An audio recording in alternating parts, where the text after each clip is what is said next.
Sa susunod na magsaing ka, itabi mo ang pinagugasan ng bigas, o gumawa ka ng sarili mong rice water, dahil may iba pala itong gamit na talaga namang mapapakinabangan mo.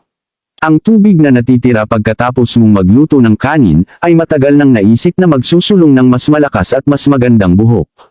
Ang pinakaunang kilalang paggamit nito ay mahigit 1,000 taon na ang nakalilipas sa Japan. Ngayon, ang tubig ng bigas ay nakakakuha din ng katanyagan, bilang isang paggamot sa balat. Sinasabing pinapakalma at pinapaganda nito ang iyong balat, at pinapabuti pa ang iba't ibang kondisyon ng balat. Higit pang nakakaakit, ang tubig na bigas ay isang bagay na madali at murang magagawa mo sa bahay. Ito ay naglalaman ng mga sangkap na kilala upang maprotektahan at ayusin ang iyong balat. Sa kabila ng ilang tunay na pakinabang, maraming sinasabi tungkol dito na hindi pa ganap na napatunayan ng agham. Narito at tignan natin ang ilan sa sinasabing benepisyo ng rice water o hugas bigas. Una, tubig na bigas para sa pagpapaputi ng balat. Maraming mga website ang nagre-rekomenda ng paggamit ng tubig ng bigas upang lumiwanag ang balat o mabawasan ang dark spots.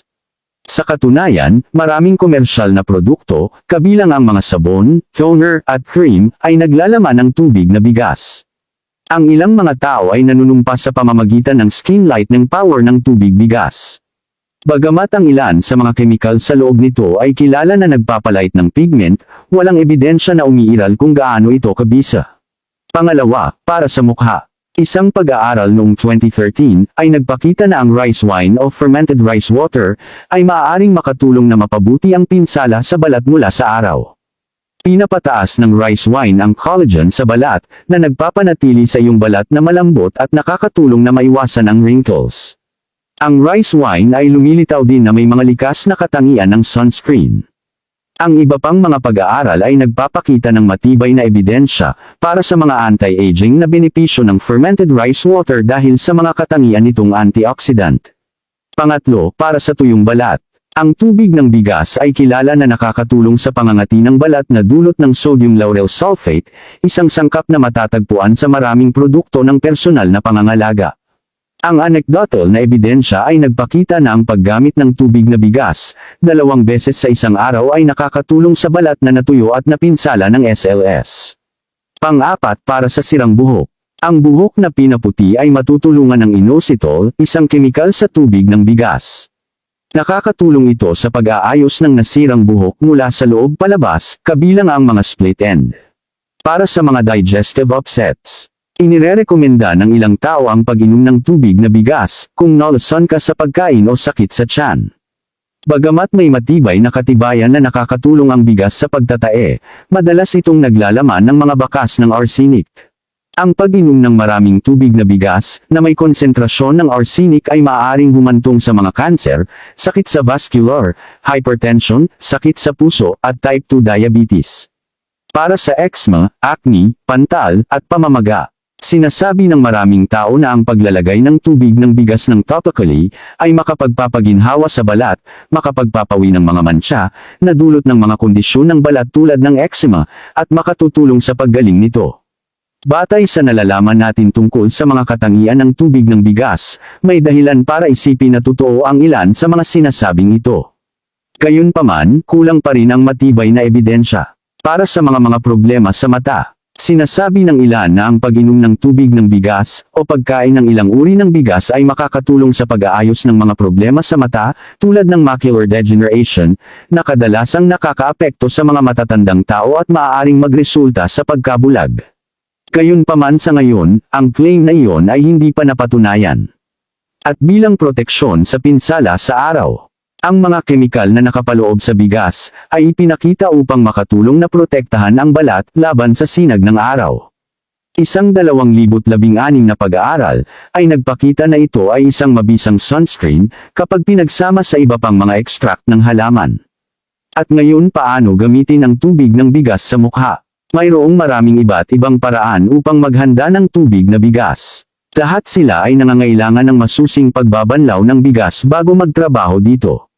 Karamihan ay nagsasabi na ang uri ng bigas na iyong ginagamit ay hindi mahalaga. Pwedeng pakuluin ang tubig ng bigas. Banlawan ng maigi ang bigas at alisan ng tubig. Gumamit ng halos 4 na beses na mas maraming tubig kaysa sa bigas. Haluin ang bigas at tubig at pakuluan. Alisin ito mula sa init. Kumuha ng kutsara at press mo ang bigas upang mailabas ang mga kapaki-pakinabang na kemikal. Salain ang bigas gamit ang isang salon, at palamigan ang tubig sa isang airtight na lalagyan, hanggang sa 1 linggo. Dilute sa plain water bago gamitin. Pwede din gawin ang pagbabad sa tubig ang bigas. Maaari ka ring gumawa ng tubig ng bigas, sa pamamagitan ng pagbababad ng bigas sa tubig. Sundin ang parehong proseso tulad ng nasa itaas, ngunit sa halip na pakuluan ng bigas at tubig, hayaan itong magbabad ng hindi bababa sa 30 minuto bago diinan ang bigas, at salain ito sa pamamagitan ng salon. Refrigerate mo muna ang tubig ng bigas. Pwede din ang fermented rice water. Upang gumawa ng fermented rice water, gamitin ang parehong proseso para sa pagbababad ng bigas. Pagkatapos, sa halip na palamigan ang tubig pagkatapos press at salain ang bigas, iwanan ito sa isang garapon sa room temperature, sa loob ng 1 o 2 araw. Kapag ang lalagyan ay nagsimulang magkaroon ng maasim na amoy, ilagay ito sa refrigerator. Dilute mo sa plain water bago gamitin. Paano ito gamitin? Ang tubig ng bigas ay maaaring ilapat ng direkta sa balat o buhok. Maaari kang mag-eksperimento sa pamamagitan ng pagdaragdag ng scent o iba pang natural na sangkap upang i-customize ito. Dapat mo munang palabnawin sa plain water kung pinakuluan o fermented ito. Para sa pagbabanlaw ng buhok, subukang magdagdag ng kaunting mahahalagang langis upang bigyan ng iyong homemade rice water ng isang kaaya-ayang aroma.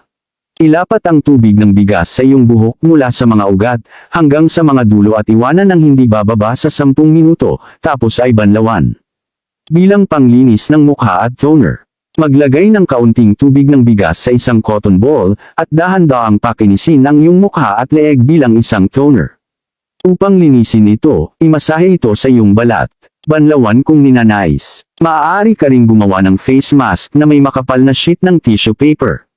Magbabad sa paliguan. Gagarin ang isang maliit na natural na bar soap, at idagdag ito, kasama ng ilang bitamina E, sa tubig ng bigas para sa isang nakakapawi na bath soak. Bilang sunscreen, ang pagbili ng mga sunscreen na naglalaman ng mga katas ng tubig ng bigas, ay maaaring mapabuti ang proteksyon mula sa sinag ng araw.